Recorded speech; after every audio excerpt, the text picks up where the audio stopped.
What the happened? I don't know, I found him like this. Dude, he's absolutely fried. Well, judging by his atrocious habits, I'm not surprised. Jimmy, you're giving me a headache. Come on, let's put him on the bed. I'll talk to him in the morning.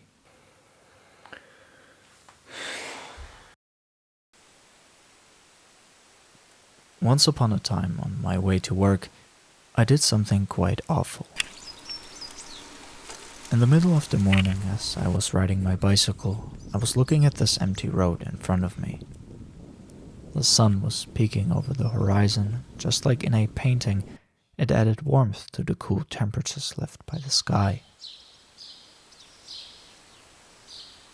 Despite birds chirping, trains sounding the horn, it was silent. For once, I haven't put my headphones in to listen to something. I wasn't thinking about any projects coming up. I was just present.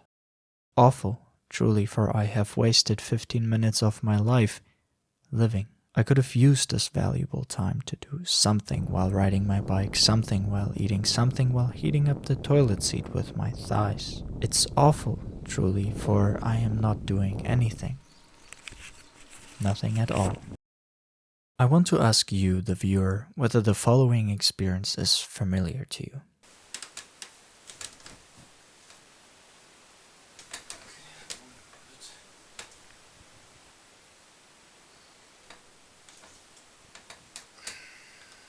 Now, there could be a variety of reasons why we can't fall asleep at night, but I'm most certain our restless mind is a big factor contributing to this chaos. To enter personal waters here, I'm somebody who has no problems with content consumption. I don't stare at my phone for hours before bedtime, neither do I find myself stuck in this loop of endless scrolling. But regardless, I most definitely experience these turbulent nights. It's like my mind doesn't shut off, these thoughts kicking in like an AK-47, and whatever I do, it doesn't stop.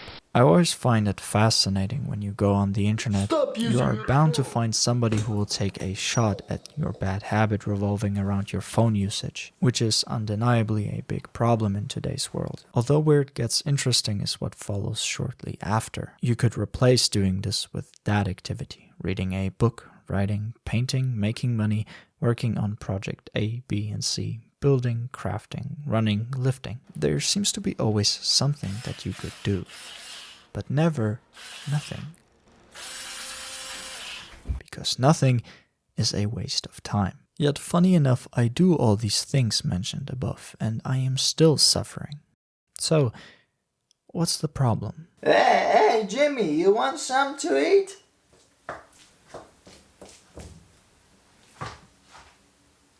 What the fuck?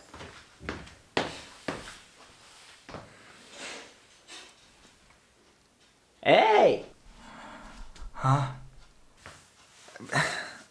What the is going on with you? These worms in my head, they just won't shut the up. Worms? What the Look, man.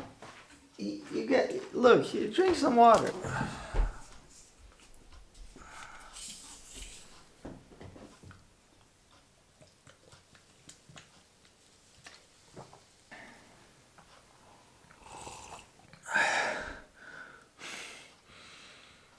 So, you want to keep on going like this? Like, what's the end game here? What's your mission? Man, I just got a lot going on, okay? A lot going on. Yeah, I could see that. The TV, sound boxes, the phone, the computer. What kind of up electronic ritual was that? You're taking it way too serious. Nah, I just think you don't want to admit that you got a problem. What problem? Exactly. What? I don't know, and I can't even explain it. It's like there's too much at once, and I can't catch a break. You know, I sometimes wonder how somebody so smart can be so stupid. What do you mean? Look, man, why don't you take your water and go out onto the balcony? No radio, no phone, no nothing. It's just you looking out into the world and seeing it for what it is, and not what you think it is. Can catch the actual break you're looking for? I think I see your point, but quite frankly, how is that going to help? I'm just out there wasting more time. It might not be the solution to your problem right now, but goddamn, there's obviously something going on here. And if you keep giving your own brain a bunch of back shots, there isn't anything that's going to change either. Like at least it's a start, Right. What about a book? Jimmy, get the out. Okay. Now, strictly speaking, doing nothing is technically impossible since you are always doing something. I'm specifically referring to instances where your mind is not actively engaged in a task. Should we, for example, take something like sitting on a bench, it doesn't require any difficult mental inputs from you. You can do that and still act freely inside your head. Your eyes are free to watch and observe, your ears are destined to hear, your nose is ready to smell, your tongue is eager to taste, and your skin is bound to feel. Now, whether you actively perceive all of that happening is another story. Keeping this in mind, I'd like to pair that with my personal subjective view that life's purpose is to simply live. It doesn't matter how you do it, of course there is always cause and effect, so every action has a consequence that could either have a negative or positive effect, but ultimately, to live is all that matters. You're not supposed to reach the highest highs of achievements, build the strongest body possible, or nourish your intellect. Now, you're also not supposed to waste away, fall into the abyss of substance abuse or crime, and the list goes on. You can reap all the benefits of, for example, a healthy amount of exercise, or might as well push it to the extreme and create more damage in the long run.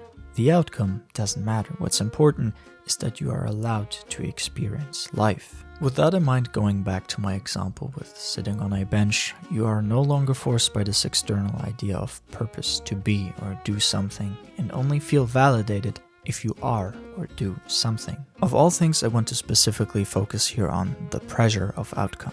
Since you don't have to be anyone anymore but yourself, the person who's you right now, not referring to your situation and actions, but you as a human being per se, you have now options available that could have previously affected you negatively. A quick example to solidify my point. Jimmy has this idea that he has to succeed with his work, and if he doesn't, he's considered a failure.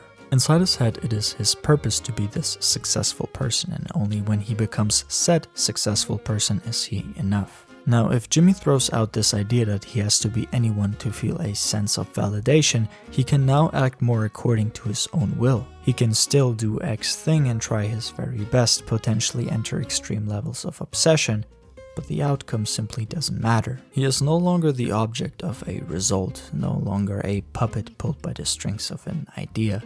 He can decide to stop if he doesn't want to pursue this path anymore, but still reap all the benefits of the experiences he has made. I expand on the idea of validation in my video of when you feel like you're not enough, but this is as far as it goes to bring my point across. Now that a large chunk of noise of quote-unquote having to and needing to is eliminated, we can take a deeper look at what's going on inside ourselves. We notice emotions surface, emotions that could have been neglected or locked away, thoughts, information that was potentially left unprocessed.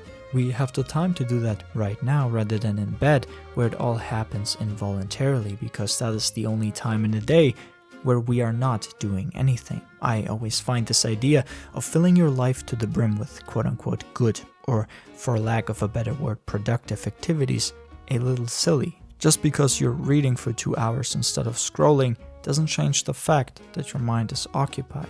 Now again, reading has factually more benefits for you to offer than sitting and scrolling on social media, but to think that every second of your day needs to consist of such activities can be another distraction in and of itself. To be able to just sit and indulge in nothing but the act of sitting, just for a moment, allows your mind to actually start working out all these events going on in your life. Realize impulses of yours, your current needs that you may have not seen before. We are allowed to process, we are allowed to exist and be.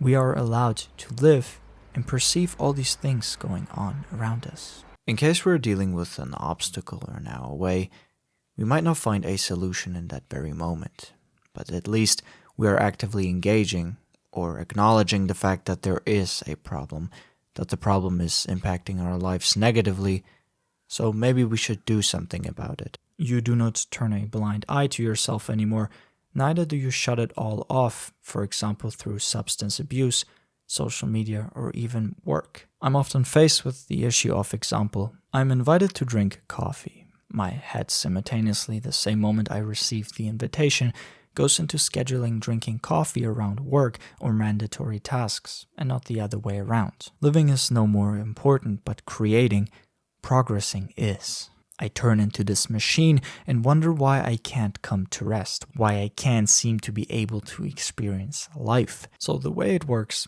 at least that's how I see it, it's not about saying, okay, I'm gonna plan to do absolutely nothing at 2 p.m. today, but more so those certain reactions throughout life. On the day when I was writing for this video, I ended up with massive eye strain in the evening. I spent an abnormal amount of time in front of the screen working, whether it's painting, writing, editing, or simply watching, which is why it isn't surprising to have burning eyes once in a while. Although, coming back to the problem, I still had so much time left from the day, and I was eager to finally read Crime and Punishment by Dostoevsky, yet I couldn't because my eyes were hurting so much. Neither was I able to game or watch anything since it all involved my eyes, so I was constantly thinking how I could use this free time that I have and not waste it. It's ironic because I now said all those things, yet I ended up putting a sleeping mask over my eyes and turned on some comedy by George Carlin since listening was still an option. I literally didn't allow my body to just rest because I'd consider it a waste of time. I, and I believe many others as well, find themselves in this situation of overload on activity, positive or negative, and then wonder why they experience extreme episodes of random anxiety with seemingly no origin. I don't know why these things are going on inside of me, but how should I? I never took a moment to have a look. Going away from just dealing with your problems, I believe the biggest obstacle here for us is our ability to be constantly connected to the internet. We practically have it inside our pockets. Want music? 2 clicks, bum. Want to watch comedy, drama, horror? 3 clicks, bum. Want to see a naked woman, a naked man, big muscles, big tits? Another 2 clicks, bum. I once heard somebody say that they can't put their phone down, or to be specific, take a break from social media because of FOMO, the fear of missing out. No longer understanding the latest memes, unaware of the latest drama, and I find that quite sad. Understandable, but sad. We all want to belong, and being the outsider who knows and understands nothing, especially in school, might come with a disadvantage from a social standpoint. But I still think our FOMO is misplaced, and for once, I don't view that as a subjective opinion. Because while our head is down looking at screens, pages, our genitals, our ears covered by the latest tech, refined digital sound, and our mouths stuffed with delicate food or simple garbage all at the same time, it's not even about processing emotions, acknowledging problems anymore, but the simple fact that life is just passing by. We haven't even taken one single moment to take a look at it.